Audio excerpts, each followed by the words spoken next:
सी बात है, सबकी अपनी अपनी शख्सियत है, एक व्यक्तित्व है, बिजी हैं, कहीं ना कहीं कार्यक्रम है, लेकिन फिर भी मैं उनसे गुजारिश करता हूं कि 5-5 मिनट मैं समय लूंगा, इससे ज़्यादा नहीं, क्योंकि आपकी मौजूदगी हमारे लिए हौसला अफजाई की बाइश होगी।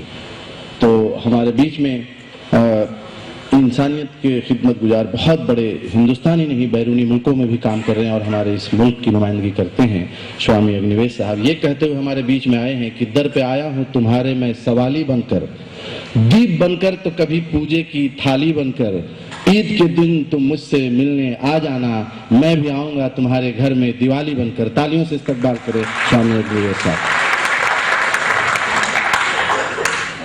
श्री सुल्तान अहमद जी, आदरणीय जनाब मुफ्ती मुकर्रम साहब, हमारे बीच में और जो भी तमाम नेतागण आए हैं, उन सबका मैं इस्तकबाल करता हूं, खैर मकदम करता हूं। और मैं अपनी बात को थोड़ा संक्षिप्त करने की कोशिश करूंगा, लेकिन माफ़ कीजिएगा 2-4 मिनट और लग जाएं, क्योंकि जिस मुद्दे को लेकर के अखबार निकाला जा रहा है, शुरू हुआ है, वही मेरी ज़िंदगी का सबसे बड़ा मजमून है।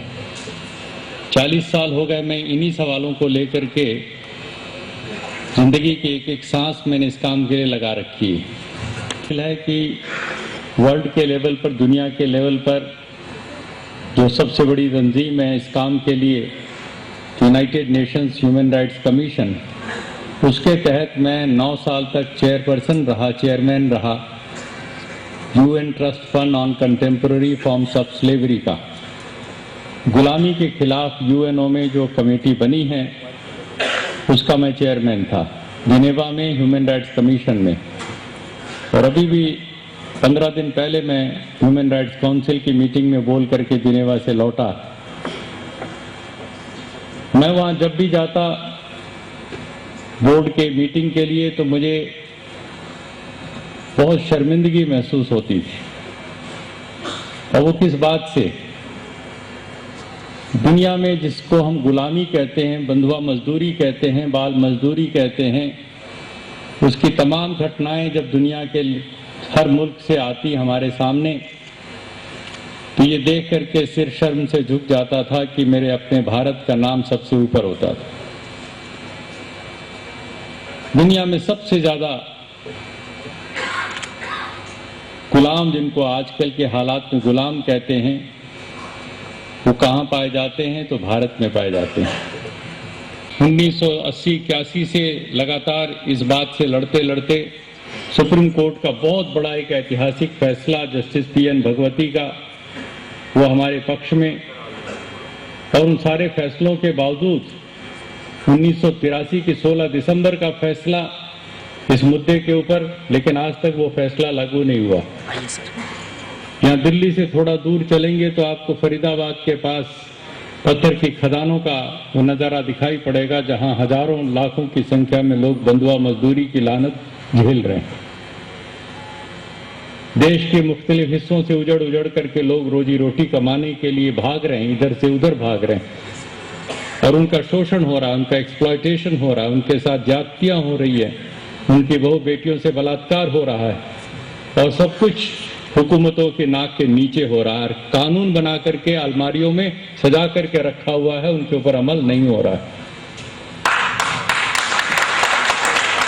ऐसी हालात में जब हमने आवाज उठाने की कोशिश की, उस समय मैं हरियाणा में शिक्षा मंत्री था जब मैंने ये आवाज सबसे पहले उठाई, तो मुझे धमकी मिली और कहा गया कि आपको जान से खत्म कर दिया जाएगा, आपको मार डाला जाएगा। अगली बार पत्थर खदान में कहीं कदम रख दिया और कहा कि बंधुआ मजदूरी है तो आप जिंदा वापस नहीं लौटोगे।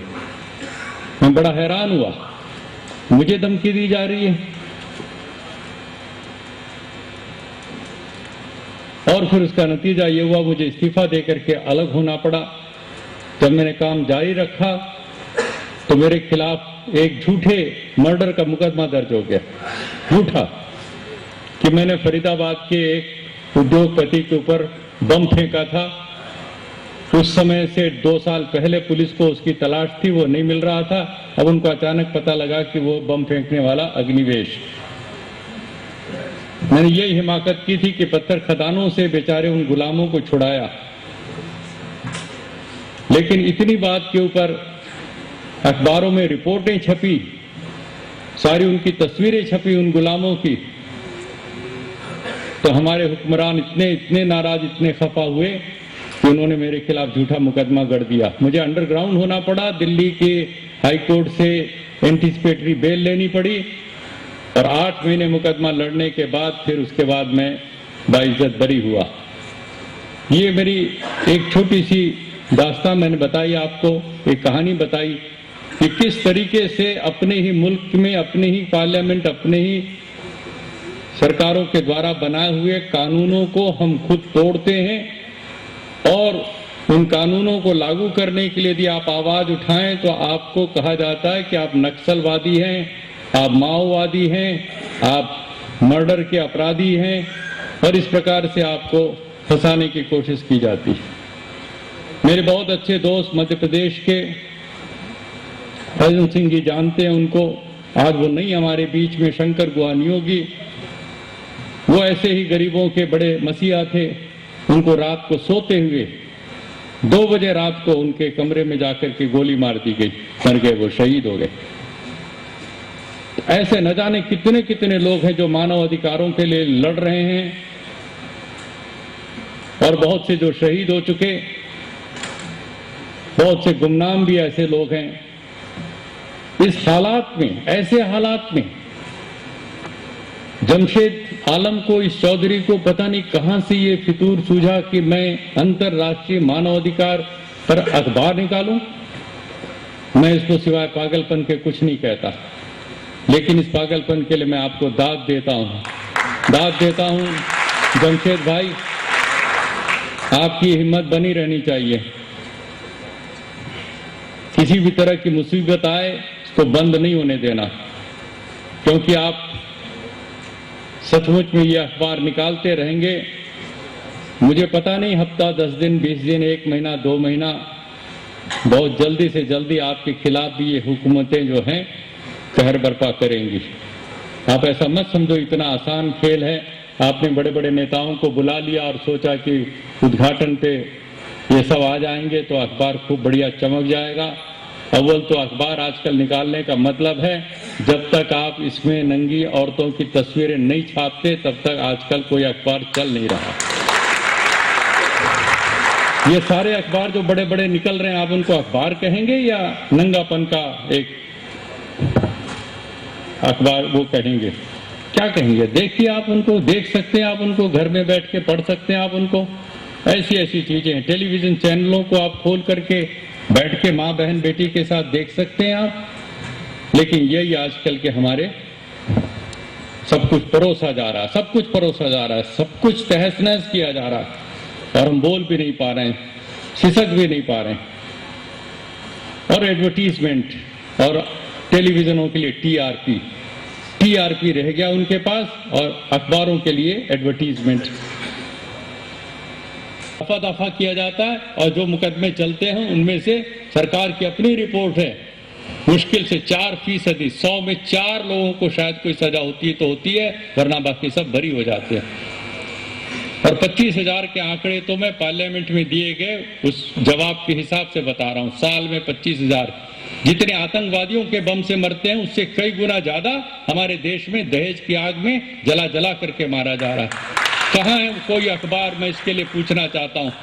आतंकवाद का एक बम फटेगा, 5 लोग मरेंगे तो सारा देश का मीडिया वहां पर टूट करके पड़ेगा, उसकी खबरें छपेंगी, उसमें पता नहीं कितना हल्ला मचेगा।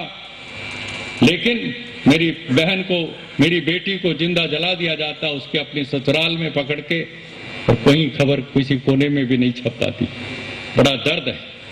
मेरे देश में लाखों नहीं करोड़ों लोगों को आज भी मैला उठाना पड़ता, टट्टी उठानी पड़ती अपने सिर के ऊपर, शर्म से झुकता है हमारा सिर। कितना बड़ा एक मानवाधिकार का हनन है, कहां है उसके बारे में कोई खबर, कोई आंदोलन, कोई जागृति, कोई अभियान क्यों नहीं है इस देश के अंदर? इस जातिवादी कलंक को मिटाने के लिए हम नहीं कुछ कर पा रहे। मानव अधिकारों का कदम कदम पर हनन हो रहा है।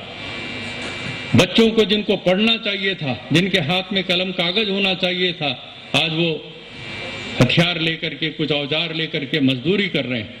इस दिल्ली के अंदर डिफेंस कॉलोनी एरिया के अंदर एसडीएम की मदद से मैंने 3 बार छापे मारे और सैकड़ों बच्चों को, जो हमारे झारखंड और बंगाल तक के मजदूर थे, मुस्लिम बच्चे थे, उन सबको रिहा कराकर उनके घर में, गांव में उनके माँ बाप के पास भेजा और उनके पढ़ाई लिखाई का इंतजाम किया और उनको 25-25 हजार रुपए दिलाए। लेकिन कितना हम कर सकते हैं इस समय? आज की तारीख में, आज रात से 12 बजे से पहले आप मेरे साथ चलिए, मैं आपको कम से कम 1 लाख बाल बंधुआ मजदूर इस दिल्ली की राजधानी में निकाल करके दिखाता हूं।